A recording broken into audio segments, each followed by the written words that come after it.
Hi everyone, मैं Amit Maurya. Welcome to वैदिक IAS.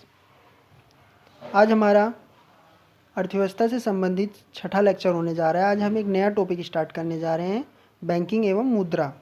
इससे पहले हमने अर्थव्यवस्था की मूलभूत बातों को समझा है, जाना है। ये हमारा वीडियो काफ़ी दिनों बाद अपलोड हो रहा है। मैं बता देना चाहता हूँ आप लोगों को कि मैं अस्वस्थ होने के कारण वीडियो नहीं बना पा रहा था, तो अब मैं ठीक महसूस कर रहा हूँ। तो अब मेरी वीडियोज़ आपको रेगुलर आती रहेगी, और जैसे मैंने वादा किया था आप लोगों से, आपको अर्थव्यवस्था की पूरी सीरीज उपलब्ध करवाऊंगा। तो मेरे द्वारा ये प्रयास आगे भी जारी रहेगा। तो आज है बैंकिंग एवं मुद्रा टॉपिक लिया जाएगा हमारे द्वारा। देखिए, बैंकिंग एवं मुद्रा ये काफ़ी महत्वपूर्ण हो जाता है किसी भी पीसीएस, आरओ, एआरओ, यूपीएससी सभी एग्ज़ामों को दृष्टिगत रखते हुए। तो हमें इस चैप्टर को बहुत बारीकी से समझना है। इससे पहले तो हमारे द्वारा अर्थव्यवस्था की मूलभूत बातों को कवर किया गया है, तो वो कोई टॉपिक नहीं था, लेकिन वहाँ से आपको मूलभूत बातों को जानना ज़रूरी था। और आज से हमारे द्वारा जो ये टॉपिक स्टार्ट होगा, ये काफ़ी महत्वपूर्ण है। इसको आपको हर चीज़ समझ के चलना है, या आपके मेंस आंसर राइटिंग में भी हेल्प करेगा। तो आइए स्टार्ट करते हैं। देखिए, बैंकिंग एवं मुद्रा। बैंकिंग से सभी परिचित हैं। बैंक जहां हम जाते हैं, अपना अकाउंट खुलवाते हैं, पैसा जमा करते हैं या पैसा निकालते हैं। बैंकिंग सेवा, ठीक है। बैंकिंग सेवा, एक तो आप ये देख लीजिए बैंकिंग किस सेक्टर का, किस क्षेत्र का निगम है। तो ये आपका थर्ड सेक्टर में आ जाते हैं, अर्थात सर्विसेज में, जिसको हम बोलते हैं तृतीयक सेक्टर। थर्ड सेक्टर, तृतीयक पढ़ा है ना हमने, सब जानते हैं आप, तृतीयक सेक्टर। तो बैंकिंग होता क्या है, बैंक होता क्या है। देखिए, बैंक अगर आपके पास अधिक धन की हो जाए, आपके पास धन की अधिकता हो जाए, ठीक है। सपोज करो आपके पास बहुत ज़्यादा धन है, तो आप उसको रखेंगे कहाँ कि वो सेफ़ रहे। घर में रखोगे तो काफ़ी डर रहेगा कि वो चोरी ना हो जाए, आपसे खर्च ना हो जाए। तो आप सोचोगे कि इसको हम बैंक में जमा कराते हैं, ठीक है। अब दूसरा व्यक्ति क्या करेगा, जिसके पास धन की कमी है, तो आपके पास धन की अधिकता थी, आपने बैंक में रख दिया, उस पर आपको ब्याज मिलता रहेगा, जिस तरह का आपका अकाउंट होएगा टाइमली, ठीक है। आप बिल्कुल निश्चिंत हैं। अब दूसरा व्यक्ति जिसको धन की आवश्यकता है, ठीक है, आपका बैंक पैसा तो बैंक में रखा है, और जिस व्यक्ति को धन की आवश्यकता है, तो वो क्या करेगा, वो बैंकों के पास जाएगा, वो क्या करेगा, ऋण लेगा। आपका पैसा बैंक उसको दे देगी, ठीक है, और उससे ब्याज प्राप्त करेगी, जिससे आपकी ब्याज की भरपाई बैंक आपको प्रॉपर करती रहेगी। और जिसने उधार लिया है, ऋण लिया है, उससे ब्याज लेकर वो आपकी भरपाई करती रहेगी, और उसमें जो भी इसका कमीशन होगा बैंक उससे अपना कार्य संचालन करेगी। तो इसी प्रकार हमें समझ में आ रहा है कि बैंक होता क्या है। देखो, बैंक एक मध्यस्थ बिंदु होता है, मध्यस्थ बिंदु, ठीक है। पूरी अर्थव्यवस्था का एक मध्यस्थ बिंदु, जो इस पूरे वित्तीय बाजार का आप इतना सा हाथ से लगाइए कि वित्तीय बाजार आपका बैंकिंग सेट, जहाँ पर पैसों का लेन देन हो रहा है, वित्तीय बाजार उसको बोलेंगे। जैसे कि आपका सेबी हो गया, आपका बैंकिंग हो गया, ठीक है, ये सारे आपके वित्तीय बाजार हैं। तो पूरी अर्थव्यवस्था का एक ऐसा मध्यस्थ बिंदु जो इस पूरी वित्तीय बाजार में मुद्रा के आवागमन का कार्य करता है, बैंक कहलाता है, ठीक है। तो इस प्रकार बैंक एक मध्यस्थ संस्था है। तो आप इजीली समझ गए हैं बैंक क्या है। अगर आपके पास धन की अधिकता हो जाती है और किसी व्यक्ति के पास धन की आवश्यकता है, तो इन दोनों के बीच में बिचौलिया काम बैंक करेगा। आपका अधिक पैसा वो ज़रूरतमंद आदमी को दे देगा, उससे ब्याज वसूलेगा, उसके द्वारा वसूले गए ब्याज से वो आपकी ब्याज की भरपाई करेगा। तो इस प्रकार सिंपली है कि बैंकिंग है क्या, बैंकिंग एक मध्यस्थ बिंदु है, ठीक है, जो पूरे वित्तीय बाजार में मुद्रा के आवागमन मतलब लेन देन का कार्य करता है, बैंक कहलाता है, ठीक है। तो इजीली आपको परिभाषा समझ में आ गई होगी। नेक्स्ट स्लाइड में देखते हैं। देखिए, अब बैंकों का इतिहास भी जानना बहुत ज़रूरी है। बैंकों का इतिहास देखो, भारत में जो बैंकिंग प्रणाली थी वो काफ़ी प्राचीन है, ठीक है। कहा जाता है कि यूरोपियंस ने भारत में बैंकों की स्थापना करी, उन्होंने आधुनिक बैंकों की स्थापना करी, जो रूप हम आज देख रहे हैं। परंतु हमारे एंसेंट कल्चर में आपको बैंकिंग के गुण दिखाई देते हैं। बैंकिंग की विशेषताएं एंसेंट टाइम पे भी हमारे देश में प्रचलित थी। तो वही देख रहे हैं हम यहाँ पर कि वैदिक काल में जाएं तो वहाँ पर नपत्रा और नलेखा से ऋण देने वालों को संबोधित किया जाता था, ठीक है। तो वहाँ पर जो बैंकिंग क्षेत्र में जो लोग काम करते थे अर्थात किसी को ऋण देते थे उनको बोला जाता है नपत्रा और नलेखा। ठीक है, तो नपत्रा और नलेखा नाम से ऋण देने वालों को संबोधित किया जाता था। ठीक है, बैंकर्स को उस टाइम पे नपत्रा और नलेखा कहा जाता था। ठीक है, और जो कोई व्यक्ति ऋण लेता था, इंटरेस्ट लेता था किसी से, तो उसको बोला जाता था सूदखोरी। सूदखोरी अर्थात कोई भी किसी से पैसा उधार लेता था तो उसको बोला जाता था सूदखोरी। अर्थात नपत्रा और नलेखा किसी को भी कोई पैसा उधार देते थे और जो उस पे ऋण ऋण ऋण से जो पैसा कमाते थे वो देकर ब्याज, उसको बोला जाता था सूदखोरी, सूदखोरी। ठीक है, इस टाइम काल में भी बैंकिंग जैसी संरचना अस्तित्व में थी। ठीक है, ये समझ में आ गया हमारा। बैंकिंग व्यवस्था भारत में कब से प्रारंभ हो जाती है? आपके वैदिक काल से ही प्रारंभ हो जाती है। तो आगे स्लाइड में देखते हैं। देखिए, मनुस्मृति में ब्याज की दरों का उल्लेख किया गया है। अगर ब्याज की दरों का उल्लेख किया गया है तो सिंपल है, समझ में आ रहा है हमें कि इस टाइम पर भी बैंकिंग व्यवस्था अस्तित्व में होगी। ठीक है, और यहाँ बताया जा रहा है सभी वर्णों की ब्याज दर अलग अलग होती थी। ठीक है, तो इस प्रकार हम जान गए हैं कि हमारे एंसेंट कल्चर में भी बैंकिंग जैसी संरचना मौजूद थी, लेकिन उनका कार्य करने का स्वरूप कुछ आधुनिक बैंकों के स्वरूप से कुछ अलग होगा। जैसे वैदिक काल में आपका नपत्रा और नलेखा से ऋण देने वालों को संबोधित किया जाता था और ऋण पर जो इनकी धन की उगाही की जाती थी उसको बोला जाता था सूदखोरी। और मनुस्मृति में भी इस प्रकार बताया जा रहा है कि वहाँ पर आपको ब्याज की दरों का उल्लेख मिलता है। अगर ब्याज की दरों का उल्लेख मिल रहा है तो आप समझ जाइए कि वहाँ पर भी बैंकिंग जैसी संरचना अस्तित्व में होगी। ठीक है, और यहाँ पे बताया गया है सभी वर्णों की ब्याज दर अलग अलग होती थी, ब्याज दर अलग अलग होती थी। देखिए भारत में आधुनिक बैंकों का स्थापना का श्रेय हम यूरोपियन को देते हैं, यूरोपियंस लोगों को देते हैं। देखो, जब यूरोपियंस लोग भारत में आए थे ये व्यापार करने के उद्देश्य से आए थे। ठीक है, अब व्यापार में क्या होता है, अगर आपको कोई कंपनी लगानी है तो आपको धन की ज़रूरत पड़ेगी, तो धन आपको बैंकिंग सेक्टर से ही ऋण के रूप में मिलेगा। ठीक है, तो यूरोपियंस को लगा कि अगर हम भारत में अपना व्यापार बढ़ाना चाहते हैं तो हमें बैंकिंग जैसी कोई संरचना स्थापित करनी चाहिए जहां से हम ऋण लेकर अपने व्यापार को बढ़ावा दे सकें। ठीक है, तो इसी विचार को रखते हुए यूरोपियन लोगों ने भारत में आधुनिक बैंकों की स्थापना करी। तो यहाँ पर यही बताया जा रहा है, भारत में आधुनिक बैंकों की स्थापना का श्रेय यूरोपियंस लोगों को दिया जाता है। ठीक है, इनके आगमन के साथ ही भारत में बैंकों का विकास में वृद्धि हुई। ठीक है, जब ये भारत में आए यूरोपियंस तो इन्होंने जगह जगह पर अपने बैंक स्थापित किए। कहाँ कहाँ स्थापित किए, कैसे कैसे स्थापित करें, हम उसको आगे देखेंगे। ठीक है, नेक्स्ट स्लाइड में बताया जा रहा है कि हालांकि यूरोपियन लोग इस प्रकार की संस्थागत व्यवस्था का उपयोग पहले से करते थे, आधारित ये यूरोप में प्रचलित थे बैंक। ठीक है, तो नेक्स्ट बताया जा रहा है परिणाम स्वरूप इन्हें भारत में भी ऐसा लगा कि अगर वह व्यापार को बढ़ाना चाहते हैं तो यहाँ पर भी ऐसी इकाइयों का होना आवश्यक है जो उन्हें आवश्यकता पड़ने पर धन की आपूर्ति कर सकें, जिसके परिणाम स्वरूप इन लोगों द्वारा भारत में आधुनिक बैंकों की स्थापना की गई। ठीक है, तो सिंपली समझ गए हैं हम कि सिंपली समझे हैं यहाँ पर कि जो बैंकों की स्थापना थी वो यूरोपियन द्वारा भारत में आधुनिक बैंकों की नींव रखी गई। क्यों रखी गई? क्योंकि इनका प्रमुख उद्देश्य व्यापार करना था और व्यापार को बढ़ावा देने के लिए और व्यापार में आने वाली जो ऋण की ज़रूरतों को पूरा करने के लिए इन्होंने भारत में आधुनिक बैंकों की स्थापना करी। तो बैंकों की स्थापना के इसी चरण में हम देखेंगे क्रमवार रूप से कि भारत में प्रारंभ कहाँ से होता है बैंकों की स्थापना करने का। तो यहाँ पर बताया जा रहा है कि देखिए, जो सबसे पहले भारत में आधुनिक बैंक की नींव रखी गई थी उसका नाम था bank of Hindustan. Bank of Hindustan जो अंग्रेज़ों द्वारा या यूरोपियंस द्वारा जो भारत में पहला बैंक स्थापित हुआ था उसका नाम था बैंक ऑफ हिंदुस्तान।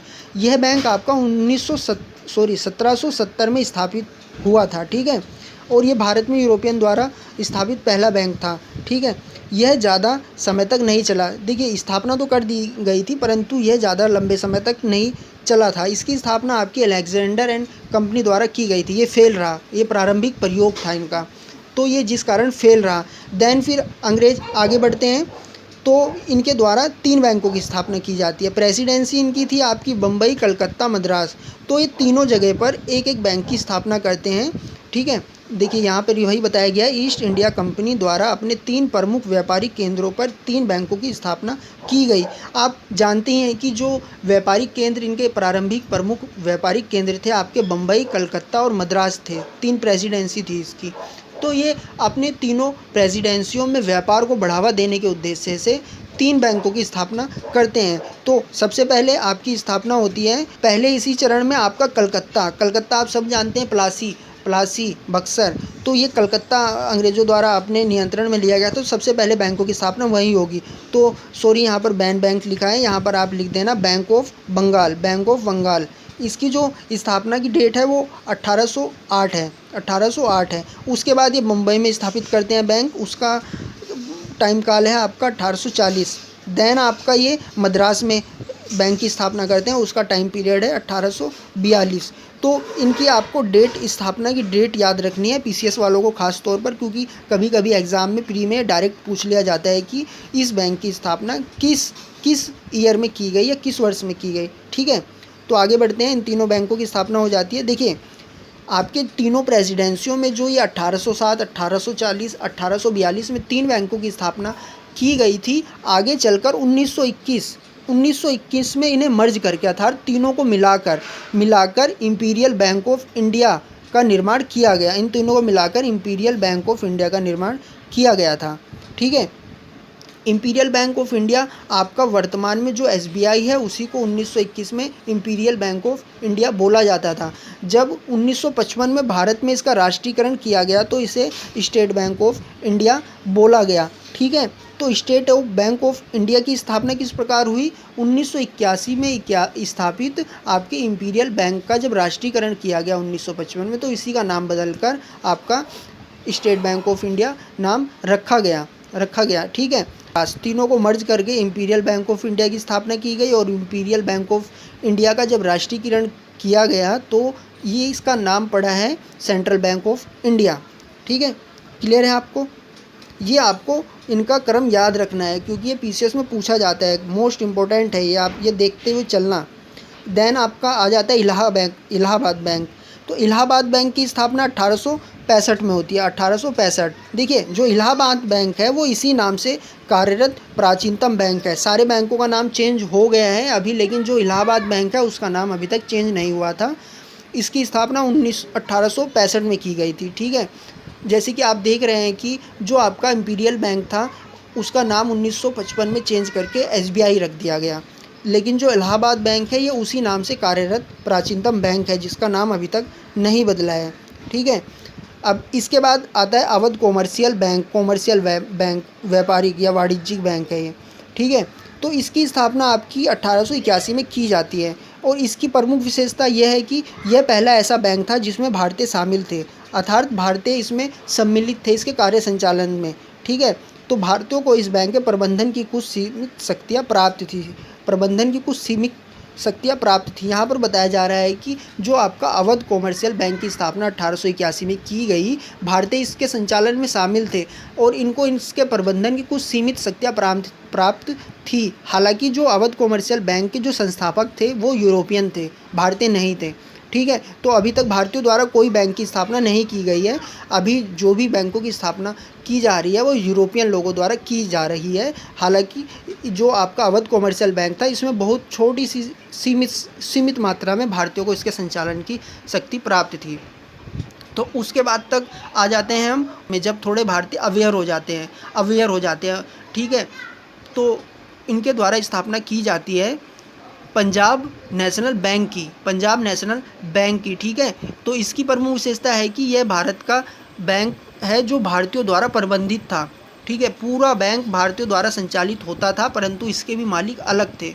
तो आपको अवध कॉमर्शियल बैंक और पंजाब नेशनल बैंक की ये बात याद रखनी है कभी, क्योंकि क्वेश्चन पूछा जाता है कि ऐसा कौन सा बैंक है जो पूर्णतः भारतीयों द्वारा प्रबंधित था, तो आपको सीधा बताना है पंजाब नेशनल बैंक। अगर आपको क्वेश्चन पूछा जाता है कि ऐसा पहला बैंक कौन सा था जिसमें कि भारतीयों को कुछ सीमित प्रबंधन की शक्तियाँ प्राप्त थी, सीमित प्रबंधन की शक्तियाँ आपको अवध कॉमर्शियल बैंक में प्राप्त थी भारतीयों को, परंतु पंजाब जो नेशनल बैंक था इसमें भारतीयों को पूर्ण प्रबंधन की शक्तियाँ प्राप्त थी, परंतु दोनों के जो मालिक थे वो अलग थे। ठीक है, अभी तक भारतीयों द्वारा कोई स्थापना नहीं की जा रही है बैंक की। तो अब आ जाते हैं हम 1811 में। 1811 में आपके सेंट्रल बैंक ऑफ इंडिया की स्थापना होती है। सेंट्रल बैंक ऑफ इंडिया सभी परिचित है सेंट्रल बैंक ऑफ इंडिया से। ठीक है, यह बैंक पहला ऐसा बैंक था जिसका स्वामी तथा स्वामित्व या प्रबंधन भारतीयों के पास था। इसकी स्थापनाकर्ता पोज खानवाला और अध्यक्ष फिरोज मेहता थे। तो जो आपके भारतीयों द्वारा स्थापित और भारतीयों द्वारा ही प्रबंधित ऐसा पहला बैंक आपका सेंट्रल बैंक ऑफ इंडिया था। ठीक है, तो आपको इसमें बिल्कुल भी डाउट नहीं रखना है। भारतीयों द्वारा स्थापित पहला bank central bank of India, जिसकी स्थापना 1911 में की गई। ठीक है, और इसके स्थापनाकर्ता आपके पोज खानवाला थे और इसके जो अध्यक्ष बनाए गए थे वो आपके फिरोज शाह मेहता थे, जिन्होंने राष्ट्रवादी आंदोलनों में महत्वपूर्ण योगदान दिया है। ठीक है, 1934 देखिए, अब आगे देखते हैं हम। देखो, जब 1934 का टाइम आता है, 1935 का भारत सरकार अधिनियम पारित होता है, उससे पहले 1934 तक आते आते बैंकों की संख्या बहुत हो गई थी। ठीक है, बैंकों की संख्या में वृद्धि हो गई थी। वृद्धि हो जाने से क्या हुआ, उनमें उनके कार्य करने की जो क्षमताएं थी उसमें कमी आने लग गई थी, गोचपोच होने लग गई थी उनमें। गवर्नमेंट द्वारा ये ब्रिटिश सरकार द्वारा विचार आया कि कोई ऐसा बैंक स्थापित किया जाए कि जो ये सारे बैंक पर नियंत्रण स्थापित करे।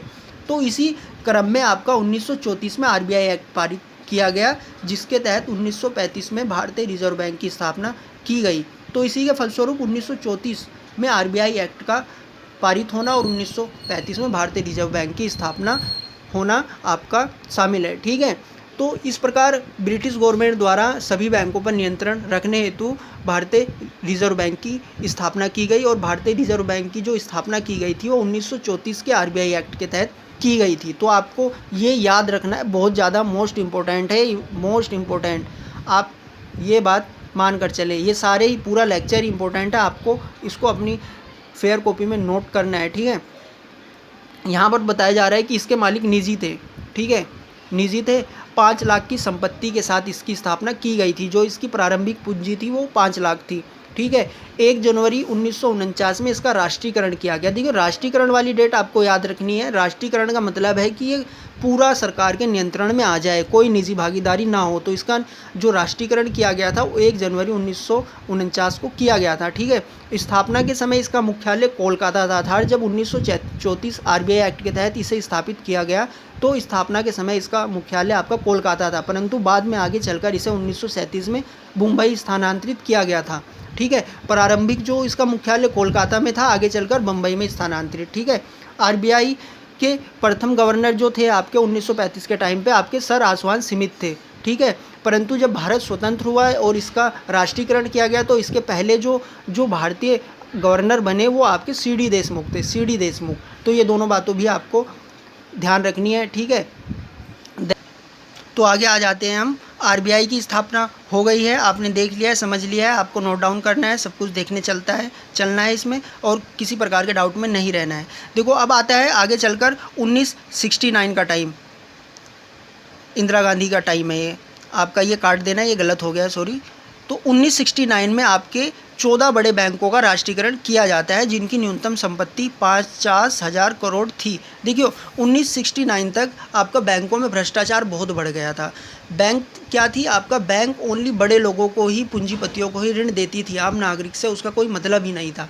तो इस टाइम पीरियड में जो आपकी इंदिरा गांधी गवर्नमेंट थी और देश के विकास के उद्देश्यों को रखते हुए 14 बड़े बैंकों का राष्ट्रीयकरण किया गया, जिनकी न्यूनतम संपत्ति आपकी 50 करोड़ थी। अर्थात ऐसे बैंक जिनकी न्यूनतम संपत्ति 50 करोड़ थी उनका सबका राष्ट्रीयकरण किया गया था। ऐसे 14 बैंक थे। तो अब आगे आते हैं 1980 में। 1980 में गवर्नमेंट द्वारा 6 बड़े बैंकों का 1980 में भारत गवर्नमेंट द्वारा 6 बड़े बैंकों का राष्ट्रीयकरण किया जाता है, जिसकी न्यूनतम संपत्ति आपकी 200 करोड़ रुपए थी, 200 करोड़ रुपए थी। तो ये राष्ट्रीयकरण क्यों किया जाता है, इसका उद्देश्य क्या होता है, इसको हम आगे आने वाले लेक्चर्स में पढ़ेंगे। अभी हम ओनली इनका क्रम देख रहे हैं कि किस टाइप से किस बैंक का क्रम है, और ठीक है, और कौन से बैंक कब राष्ट्रीयकरण किए जा रहे हैं। और इसके बाद हम आगे के लेक्चर्स में ये भी कवर करेंगे कि बैंकों का विलय क्यों किया जाता है। तो यहाँ पर आपको डाउट नहीं रखना है, लेकिन आपको यहाँ पे फैक्ट क्लियर करते हुए चलना है। 1969 में आपका 14 बड़े बैंकों का राष्ट्रीयकरण, जिनकी न्यूनतम संपत्ति 50 करोड़ थी। और आपका 1980 के दशक में 1980 में 6 बड़े बैंकों का राष्ट्रीयकरण किया जाता है, जिनकी न्यूनतम संपत्ति 200 करोड़ रुपए थी। ठीक है, तो आज के लेक्चर में हम इतना ही समझते हैं, उसके बाद फिर हम आगे का देखेंगे 1993 में क्या बैंकों में चेंजेस होते हैं। देन आपका आगे आते हैं जो वर्तमान में जो विलय, गवर्नमेंट द्वारा विलय की कार्यवाही की जा रही है, कई बैंकों का विलय किया जा रहा है जैसे कि विजया बैंक, देना बैंक हैं। तो ये सारे जो भी बैंक्स हैं इनका विलय करने का क्या प्रावधान है और आरबीआई के क्या नियम है, मौद्रिक नीति क्या है, तो ये सारी चीज़ें हम आगे कवर करेंगे। तो आई होप आप लोगों को सब कुछ क्लियर हो रहा होगा। आप इसी प्रकार हमारे लेक्चर्स को देखते चलें और please like and share, subscribe please.